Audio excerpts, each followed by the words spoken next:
Hi, my name is Sarish Sudhakaran, and in this video, I'll try to explain what exposure is. If you're a newcomer to cinematography or photography, you are bound to be confused by what people mean when they say exposure. What I've realized is most experienced professionals, even enthusiasts, develop an intuitive understanding of exposure after many months or years of practice. But I feel it will be simpler to know what it is right up front. So I try to come up with the easiest explanation I could think of. I'm not saying it's the perfect one, but if you're a beginner, I'm sure it will help you get started faster. Now here's a test scene. You can't see anything yet because I've dimmed the light way down. Now watch as I raise it up all the way to the maximum. Now it might be too bright for you, so let's go back the other way. While I do that, think about this. At what point do you stop? As I lower the light slower this time, can you figure out the ideal spot? Chances are you can, as long as you don't ask anybody else. We see light differently, all of us, and we have different tastes. It's that simple. So, what is exposure? Exposure is the amount of light you think a subject needs. Now, you might have heard of a light meter or a camera meter or a gray card. You might even have heard about middle gray or correct exposure or balanced exposure or whatever. Now that you already know there's no such thing, I'll tell you that a middle gray is not the center point, not the ideal, and definitely not correct exposure. The middle point is only a reference, like the town square, or the rallying point, or a GPS coordinate, a place from which to start. It's not the resting place. I'm sure if you Google around for images that other people can call perfectly exposed, you might start to wonder, I'd have preferred it a little darker, or maybe I like this a little brighter. If that's you, don't lose that inner voice. If you're not sure, then shut out the other voices and ask yourself what you like. So, exposure is the amount of light you think a subject needs. Now, what's a subject? Is it the entire scene? Not really. A subject is any part of your scene that you think is important. If we have two guys in the scene, both lit with the same light, the second guy might not have enough light on him.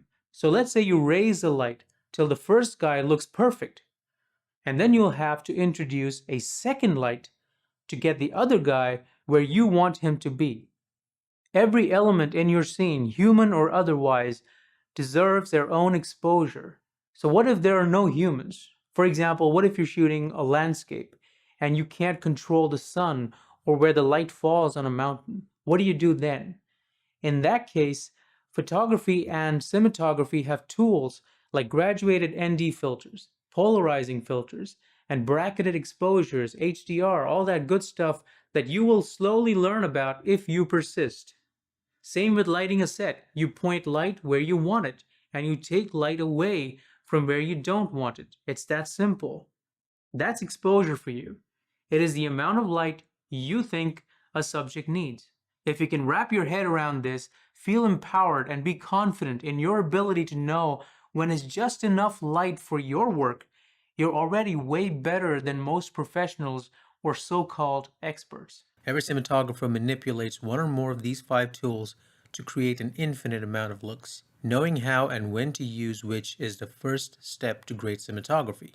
Number 1. The aperture. The aperture is the hole most beginners jump into, never to return. Just kidding. The aperture controls the amount of light hitting the sensor, but it really exists to control the depth of field and the way it renders an image. In cinematography, continuity plays a huge role. In a scene, from one shot to the next, there must be continuity in the depth of field. If you like shallow depth of field, then stick to that throughout. If you like deep focus, then stick to that. Or if you like something in between, which is what most people shoot with, you still need to maintain a similar depth of field throughout the scene. Otherwise, the shots look disjointed and off. When I said a lot of beginners jump into this hole never to return, I was only partially joking. Most cinematographers use aperture as their primary method to change exposure. In cinematography, and this channel is strictly for cinematographers and filmmakers, the aperture typically must remain constant in every scene, or at least close enough.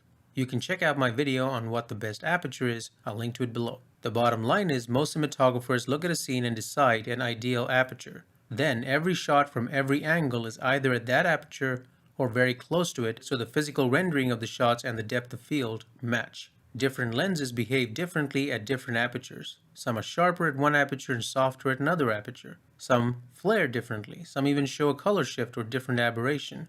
Knowing the right aperture to use for a scene is important, and sticking to it is even more important. That means the majority of those who voted for the aperture should try to change their exposure method, not the aperture, if their objective is to create cinematic videos. Number 2, the shutter speed. The shutter speed landed at number 3, but in reality shouldn't even have landed.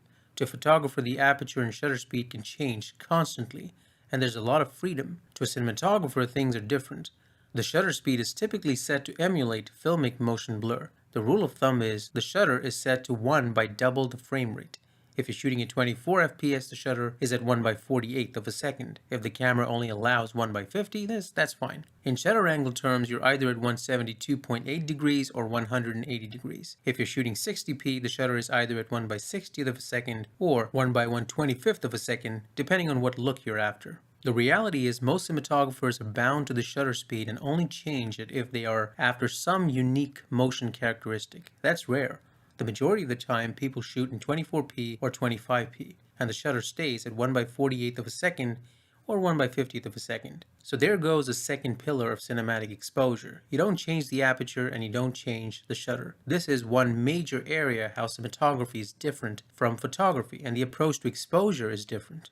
Number 3, the ISO. In the exposure triangle, the ISO is the third cog. I have a whole video on the exposure triangle I'm sure you'd love.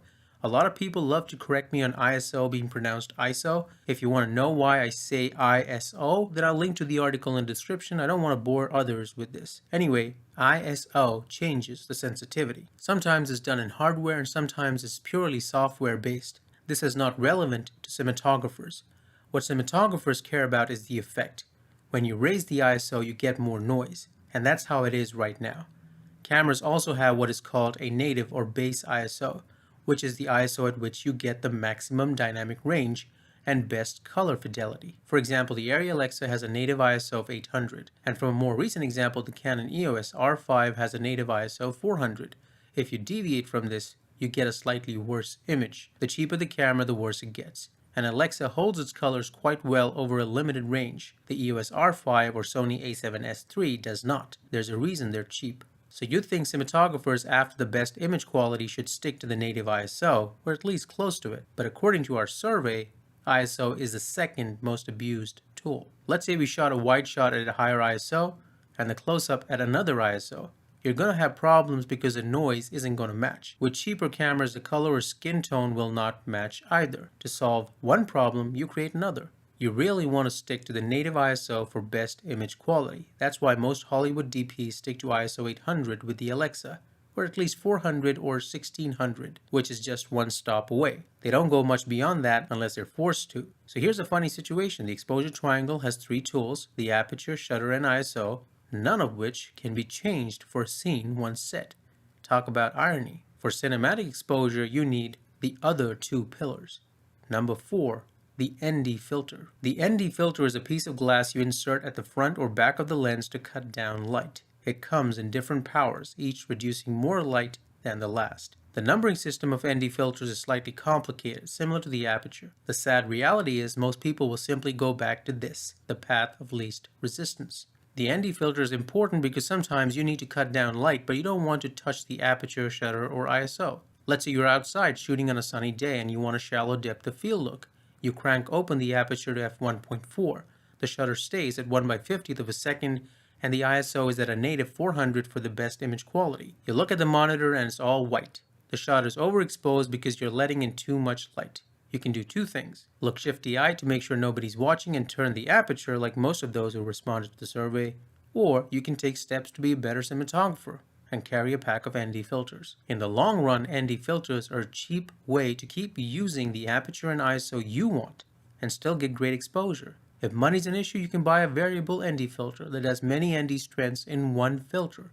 It's a compromise, and you'll rarely see it on film sets, but it's a good start to understanding how ND works. The ND filter will cut light when you overexpose, but it won't make an underexposed scene brighter, which is why you need number 5, lighting with dimming controls. Lighting is what separates a cinematographer from a videographer. A videographer tries to record whatever is in front of the camera. The cinematographer specializes in creating an image to fulfill a story. Even for documentaries or cinema verite shooting, light can be a game changer. You can paint a scene with light, make whatever you want dark or bright, and lights that dim allow you all the freedom you need to create the image you see in your mind. This is why lighting is the worst, according to the results from the survey. Sarcasm. It's last because it's the hardest. Even if you're on a low budget, stop being lazy and carry a few lights. They're cheap now. Make it harder for yourself, and your images will become a lot better. And it will separate you from the rest of the lazy videographers who think the camera will do all the work. Tons of bloggers and YouTubers keep selling you the camera dream, but lighting is what separates the professionals from the talkers. If you like this video, please hit like and don't forget to subscribe and hit the bell you'll see on the right.